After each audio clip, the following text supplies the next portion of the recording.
বর্তমান নির্বাচন কমিশনের অধীনে অবাধ, সুষ্ঠু ও অংশগ্রহণমূলক নির্বাচন সম্ভব বলে মন্তব্য করেছেন বিএনপির সিনিয়র যুগ্ম মহাসচিব রুহুল কবির রিজভী। সকালে আগারগাঁওয়ে নির্বাচন কমিশন ভবনে ইসি আনোয়ারুল ইসলামের সাথে সাক্ষাৎ শেষে তিনি কথা বলেন। এ সময় তিনি বলেন, প্রশাসনের স্তরে স্তরে দোসররা এখনো ঘাপটি মেরে বসে আছে। গত 16 বছরে নির্বাচন কমিশনের উপর যে অনাস্থা সৃষ্টি হয়েছে তা ফিরিয়ে আনতে কাজ করছে নির্বাচন কমিশন। গণ অধিকার পরিষদের নেতা নুরুল হক নূরের উপর হামলার বিষয়ে তিনি বলেন, এটি একটি বিচ্ছিন্ন ঘটনা। গণতান্ত্রিক দেশে এই হামলা কাম্য নয়।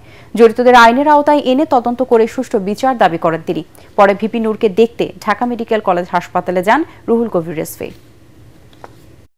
কিন্তু বিভিন্ন স্তরে স্তরে দোসররা তারা নানাভাবেই একটা অবাধ সুষ্ঠু নির্বাচন যাতে বিঘ্নিত হয়, না করা যায়, সেটা নানা ধরনের তারা কলাকৌশল এবং সুদূর প্রসারী ষড়যন্ত্রের সাথে যুক্ত রয়েছেন। স্বচ্ছতা নিশ্চিত করার জন্য যে বিধিবদ্ধ আইনগুলো রয়েছে সেই আইনগুলো দিয়েই জনগণের মধ্যে একটা আস্থা তৈরি হওয়া নির্বাচনের ব্যাপারে, যেটা 16 বছর যে আস্থাটি উঠে গিয়েছিল সেই আস্থাটি নিশ্চিত করার বিষয়ে তারা অঙ্গীকার ব্যক্ত করেছেন।